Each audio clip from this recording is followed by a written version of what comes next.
दोस्तों हमने पिछली क्लास में बात की थी, वो की थी कार्डिक्स आउटपुट की। तो आज हम बात करेंगे कार्डिक्स साइकिल की।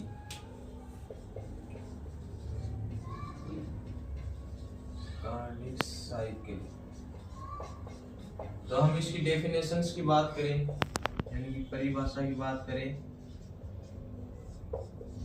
तो कार्डिक साइकिल की डेफिनेशन होती है दोस्तों, यानी कि एक बीट यानी कि एक धड़कन में होने वाली सभी एक्टिविटी को साइकिल के रूप में दर्शाना, उसे हम कहते हैं कार्डिक साइकिल।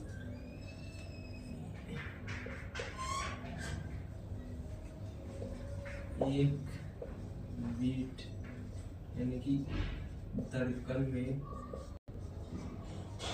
होने वाली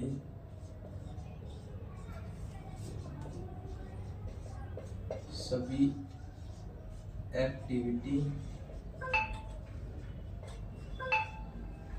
को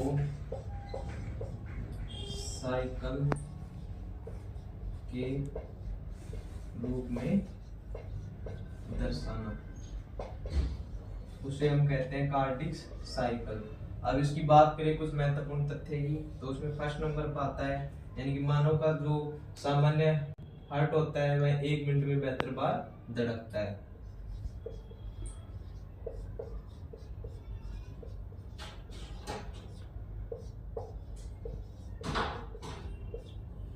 या 60 सेकंड, 1 मिनट में 60 सेकंड होती है, तो 1 मिनट या 60 सेकंड में 72 बार धड़कता है।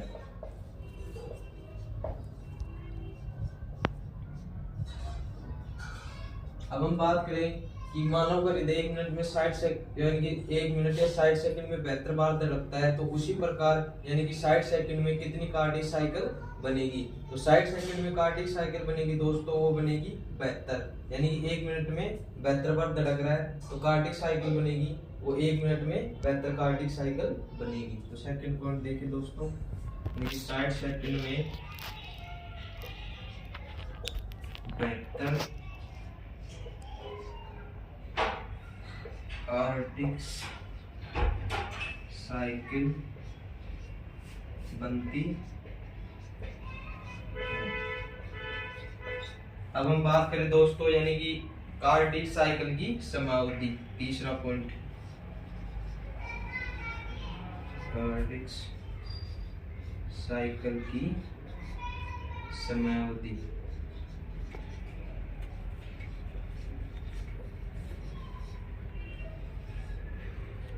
तो देखिए दोस्तों, यानी कि 1 मिनट यानी कि 60 सेकंड कितनी, यानी 60 सेकंड में कितनी कार्डिक साइकिल बनाता है, यानी कि 72। जब इसमें 60 में 72 के डिवाइड करेंगे तो हमारे को पास आंसर आएगा 0.8 सेकंड, यानी कि 0.8 सेकंड। 72 यानी कि 0.8 सेकंड में एक धड़कन धड़कती है। अब हम बात करें फोर्थ पॉइंट की, यानी कि कार्डिक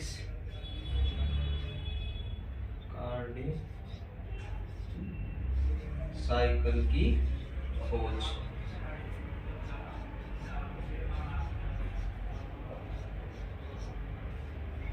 देखिए दोस्तों, जो कार्डिक साइकिल की खोज की थी वो की थी विलियम हार्वे ने।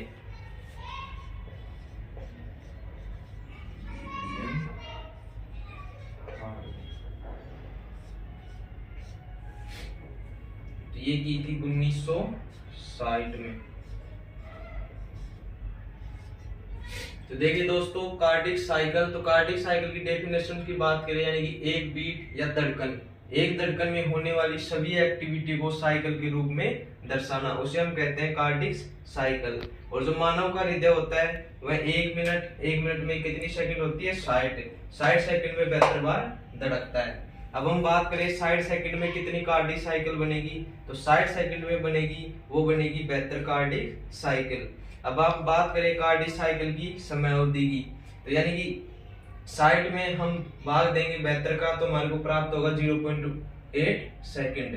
अब हम बात करें कार्डिक साइकिल की खोज की, तो कार्डिक साइकिल की खोज की थी दोस्तों, वो की थी विलियम हार्वे ने 1960 में। अब हम बात करेंगे यानी कि कार्डिक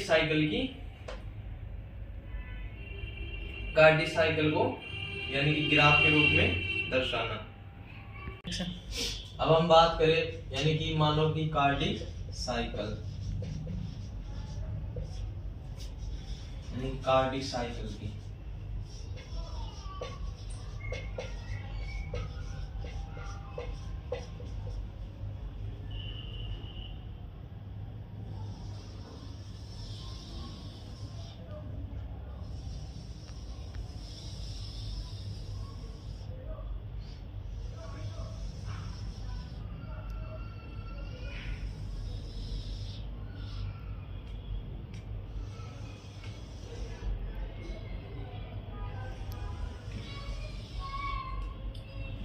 अब देखिए दोस्तों, मैंने अभी बताया था फोर्थ पॉइंट यानी कि 0.8 सेकंड होती है। तो यहाँ से इंकित करेंगे हम 0.1 सेकंड, 0.2, 0.3, 0.4, 0.5, 0.6 और 0.7 और 0.8। देखिए दोस्तों, एक तो होता है ये, मान लीजिए ये तो हो गई एट्रियम और ये हो गई वेंट्रिकल्स। यानी कि जब इसमें संकुचन होएगा, एट्रियम में संकुचन होएगा तो वो 0.1 सेकंड के लिए होएगा और वो 0.7 यानी कि 0.7 सेकंड के लिए उसमें शीतलन होएगा। यानी कि 0.1 सेकंड के लिए तो होएगा संकुचन यानी कंट्रैक्शन, और जो वेंट्रिकल्स में होएगा वो होएगा 0.3 सेकंड के लिए।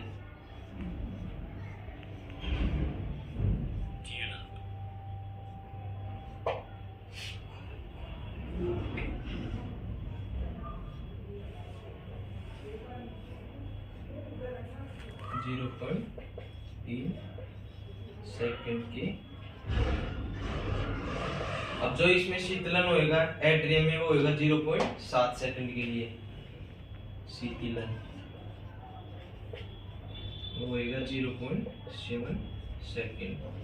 और इसमें होएगा दोस्तों, यानी देखिए दोस्तों, जो इसमें संकोचन हो रहा है वो 3 सेकंड के लिए हो रहा है, तो बच गया कितना, 5 सेकंड शीतलन होएगा, वो होएगा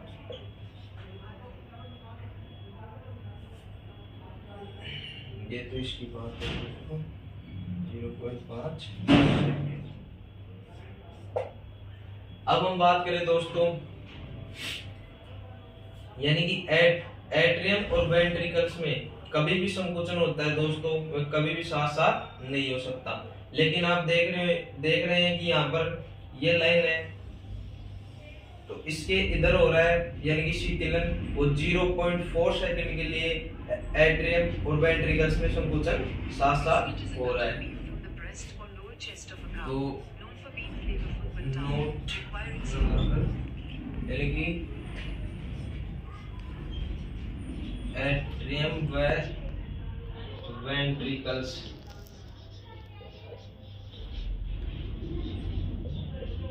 में कभी भी संकुचन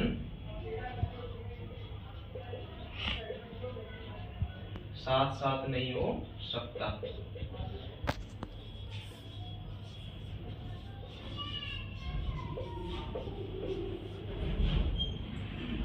हम बात करें सेकंड पॉइंट की, तो एट्रियम व वेंट्रिकल्स में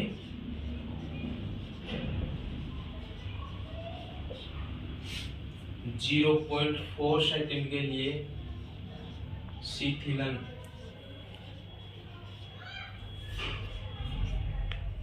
वो साथ साथ होता है।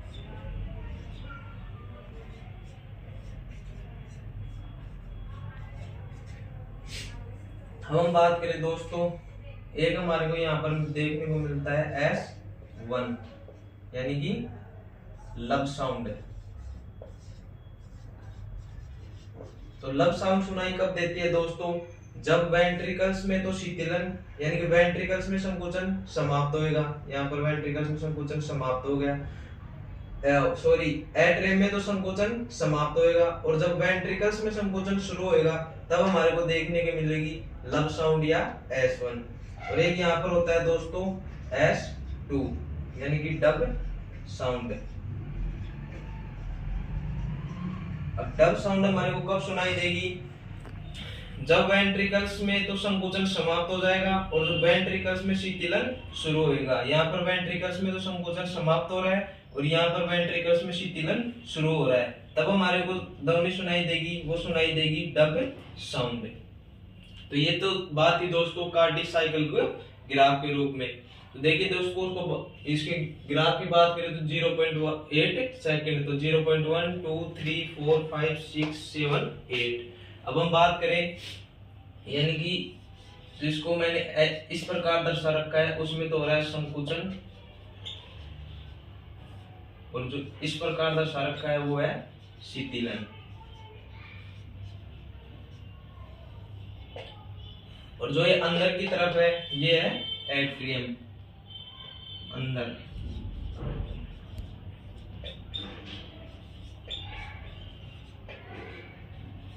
और जो बाहर की तरफ है वो है वेंट्रिकल्स।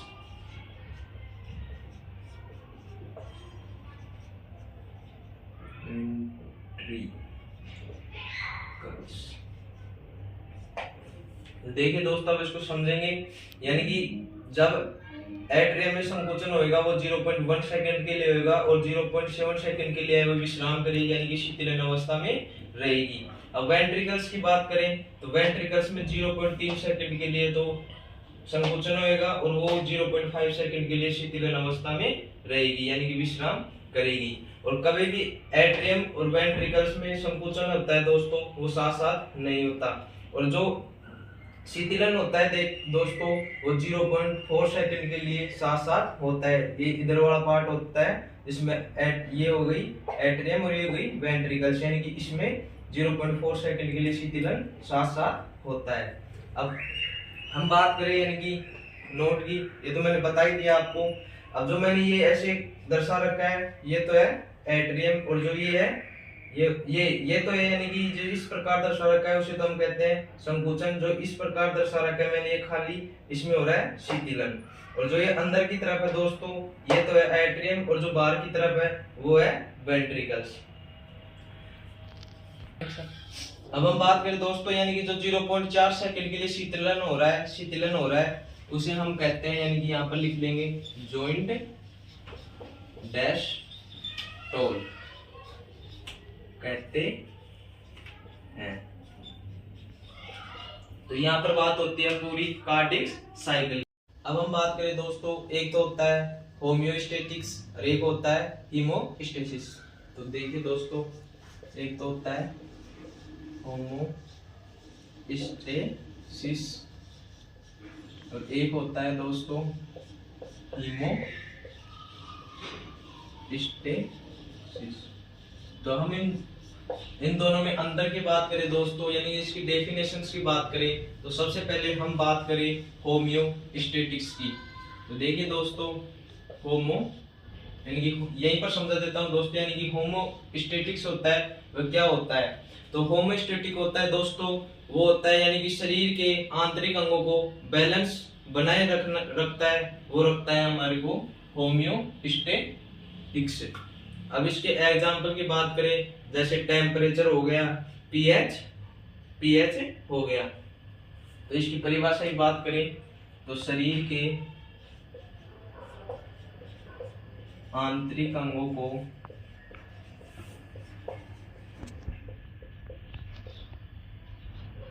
बैलेंस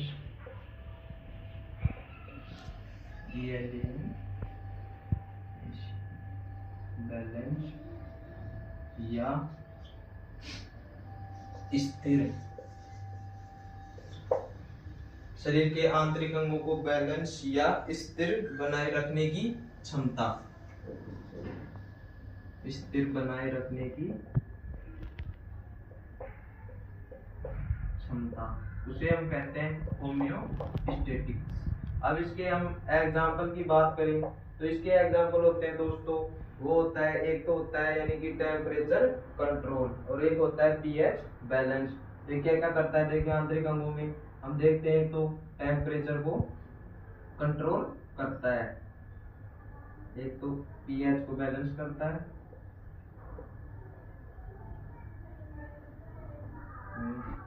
और दूसरा करता है टेम्परेचर कंट्रोल।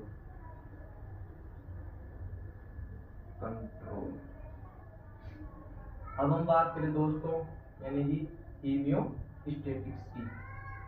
तो हीमोस्टेटिक्स क्या होता है दोस्तों, हीमो होता है उसका अर्थ होता है यानी कि ब्लड और स्टेटिक्स का अर्थ होता है दोस्तों स्थिर।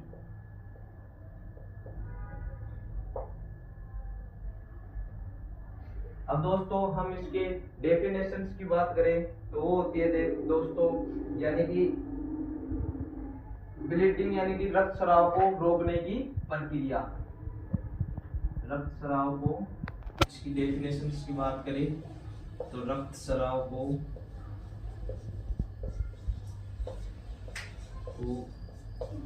रोकने की प्रक्रिया, उसे हम कहते हैं हीमोस्टेसिस कहते हैं। तो देखिए दोस्तों अगर एग्जाम में आ जाए तो आपको गलती नहीं करनी है, एक तो होता है होमोस्टेटिक्स और एक होता है हीमोस्टेसिस। तो होमोस्टेसिस क्या होता है दोस्तों, वो होता है यानी कि शरीर के आंतरिक अंगों को स्थिर बनाए रखने की क्षमता, यानी कि शरीर के आंतरिक अंगों को बैलेंस या स्थिर बनाए रखने की क्षमता होती है दोस्तों, वो होमोस्टेसिस होती है। जैसे हम एग्जांपल की बात करें तो जैसे पीएच बैलेंस हो गया, टेम्परेचर हो गया, ये सब इसके एग्जांपल हो गए होमोस्टेसिस के। अब बात करें हीमोस्टेसिस की तो हीमो टर्म आती है दोस्तों, वो ब्लड के लिए आती है। स्टेटिस का होता है यानी कि स्तर, यानी कि रक्तस्राव को रोकने की प्रक्रिया, उसे हम कहते हैं हीमोस्टेसिस। अब हम बात करें हीमोस्टेटिक्स के चरण यानी कि स्टेप। अब हम बात करें दोस्तों हीमोस्टेटिक्स के यानी कि स्टेप। हीमोस्टेसिस के स्टेप, तो इसकी फर्स्ट स्टेप होती है दोस्तों, वो होती है वासोकॉन्ट्रैक्शन,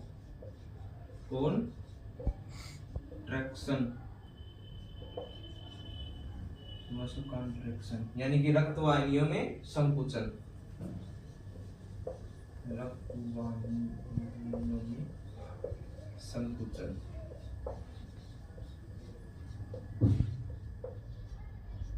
अब जब रक्तवाहिनियों में संकोचन होएगा दोस्तों तो रक्तवाहिनियां सिकुड़ जाएगी, जिससे ब्लड यानी कि ब्लड कंट्रोल हो जाएगा, यानी कि रक्तवाहिनियां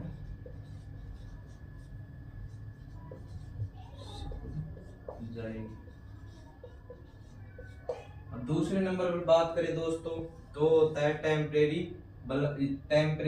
प्लेट प्लग।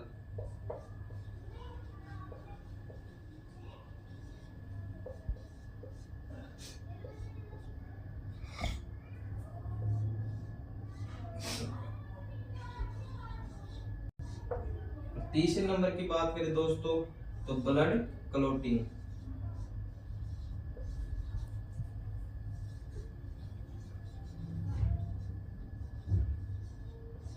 फोर्थ नंबर पर बात करें तो ब्लड क्लॉटिंग का डिसॉल्व होना।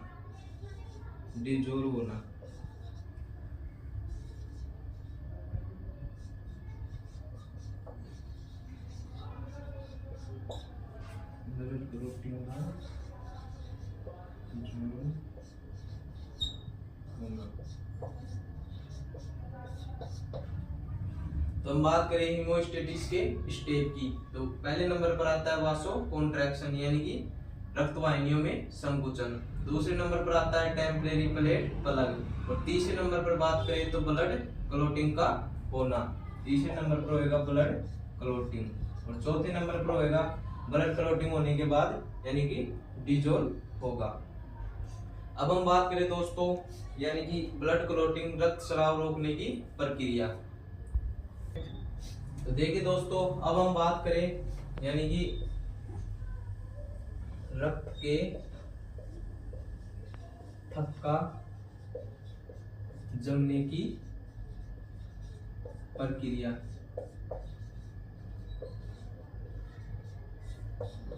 अब हम बात करें दोस्तों रक्त के थक्का जमने की प्रक्रिया, तो अब हम बात करें ए पॉइंट की, तो वो होते हैं रक्त को थक्का जमाने वाले कारक, यानी कि रक्त का थक्का जमाने वाले कारक। तो अब हम इसमें बात करें दोस्तों, तो टोटल जो ब्लड फैक्टर होते हैं दोस्तों वो होते हैं 13। टोटल ब्लड फैक्टर वो होते हैं 13, और जो रक्त के थक्का जमाने में काम आते हैं वो आते हैं 12। और ये बनते कहाँ हैं दोस्तों, तो ये बनते हैं लीवर में। बनते कहाँ है, तो ये बनते हैं लीवर में। अब हम बात करें यानी कि रक्त के थक्का जमाने में विटामिन कौन सा काम आता है, तो जो विटामिन होता है दोस्तों रक्त का थक्का जमाने में वो काम में आता है विटामिन के। और जो इसमें से 12 फैक्टर होते हैं वो रक्त का थक्का जमाने में काम आते हैं, यानी कि रक्त का थक्का जमाने में 12 कारक काम आते हैं, यानी कि रक्त का थक्का जमाने में 12 कारक काम आते हैं। और जो एक फैक्टर होता है दोस्तों वो रक्त का थक्का जमाने में काम में नहीं आता है, वो होता है कौन सा, छठा फैक्टर, यानी कि 6 फैक्टर होता है वो काम में नहीं आता है।